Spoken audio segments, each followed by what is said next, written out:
off whenever a white person responds to me saying something along the lines of, but it's so much better now. You know, as if that's supposed to make me feel better about the things that are going on now.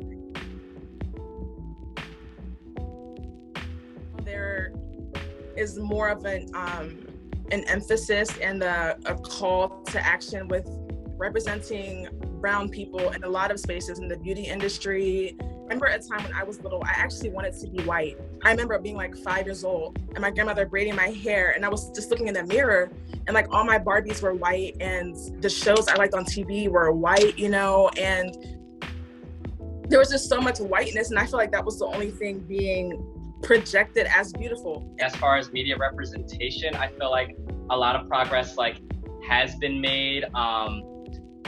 We're doing pretty well from movies that speak on our issues without being too preachy and surface level.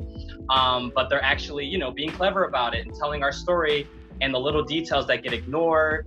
And now it just seems to be a space for everyone in the media and to be top priority and not just a stereotype or a static character. Growing up in the 99, 2000, 01, 02, it was not like it is now. So that's been good. We have social media now and better technologies, so we can catch, certain things now that we couldn't have caught 20 years ago. It's able to go viral. It's really pointing out how far we have not gotten. There was a time where if you were darker skinned, there was a stereotype, a particular role that you've always played, things of that nature, and we weren't seen as a standard of beauty and things of that nature. And I think last year in 2019, Miss USA, Miss World, Miss America, all the misses were all women of color, of all shades, and it was just really dope to see that. It's inspiring to see more Afrocentric features being on that mainstream display. As far as the news media is concerned, that's a different story.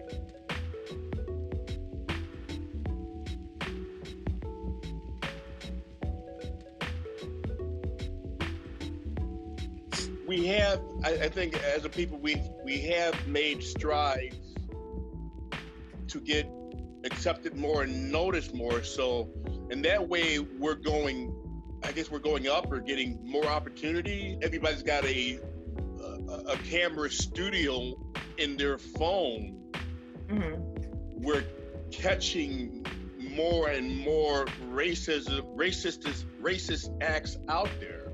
It's almost like that Chris Rock thing on Saturday Night Live where he's like, "We've gone so far ahead," and then Marion Barry puts us 14 steps back. There's a YouTube thing, and then Chris Rock says, "We've gone ahead for this much, but we've gone back this much." It seems like every time we get something good, there's something that's also getting worse, but we're focusing on that good thing, and it's I think my point, I guess to make my point seem a little less, I don't know, I'm realizing that what I said was more on the line of we were so desperate for representation, and image and stuff is important. Black culture has made its way, internationally. Image wise, I think, it's doing pretty well, but I think because we're so focused on that and we wanted that so much that we're not actually focusing on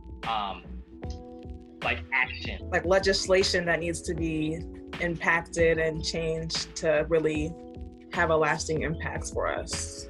Yeah. I agree. Just because something looks good doesn't mean things are actually going good. Right. Mm-hmm. Yeah. Have things really gotten better?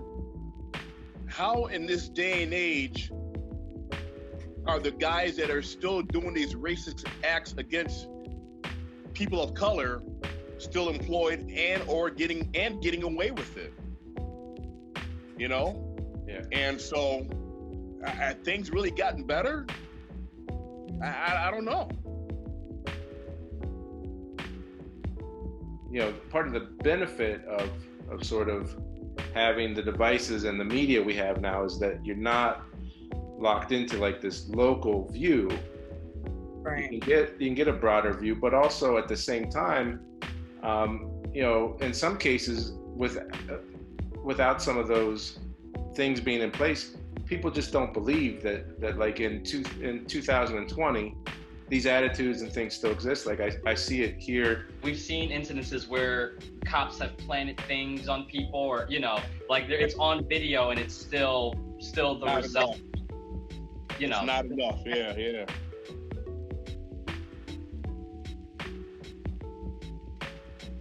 A lot of people, and maybe others don't know this, but somebody taught me that people really don't know why the police were created. They were created to bring back slaves, runaway slaves that are alive.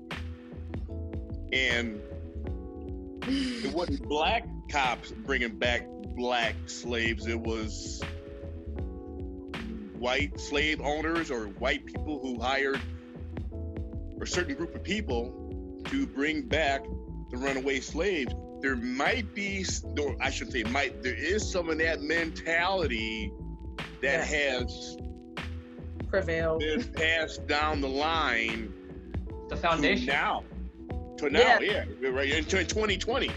Historically, it was never really, the system really wasn't built for us. Like, that's what we mean when we say that, It's just kind of ironic that the McMichaels who shot Ahmaud Arbery, the father was a former cop.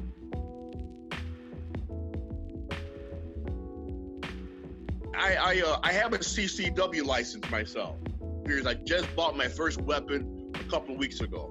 Now I had one of these righteous, he's a white guy, I had one of these righteous gun owner guys that say, look man, you don't need no CCW. It's your right, it's the Second Amendment to own a gun, protect yourself.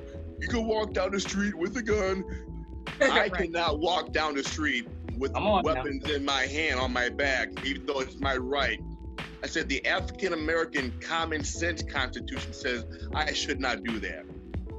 I'll get stopped and shot, or who knows? Don't even need a gun. Like, no. You know what I'm saying? I mean, you don't need a gun to get shot.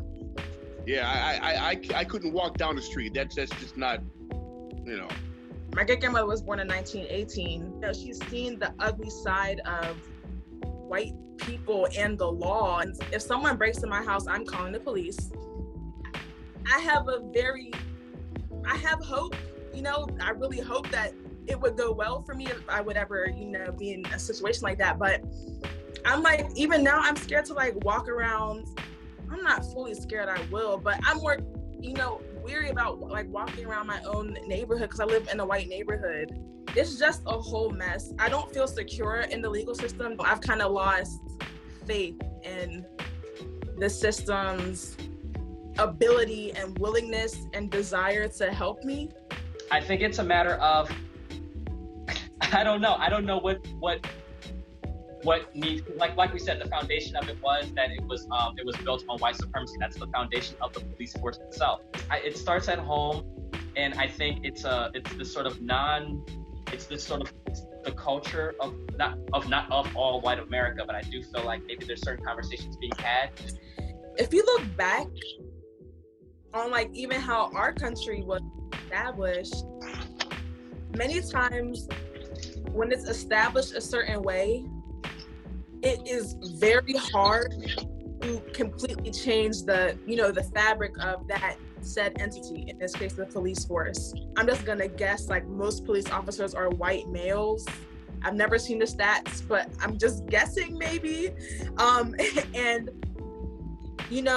I can't separate what I know about white males historically from the fact that you're a cop. That's where the problem lies. As far as like maybe Black or Latino cops, because there are viral stories of like Black cops maybe brutalizing other Black cops. People have to realize there's a blue code. It's no longer like, I got you, brother. Like, you know what I mean? For not all cops like that, but I feel like when you're in an environment where you're surrounded by like maybe white cops, or you're surrounded by a particular code of conduct, and you got that badge on, you're with that new group, you kind of have to follow in with that. And there's a code. It's blue code. You're surrounded. Those cops are now those are his brothers now. You know what I mean?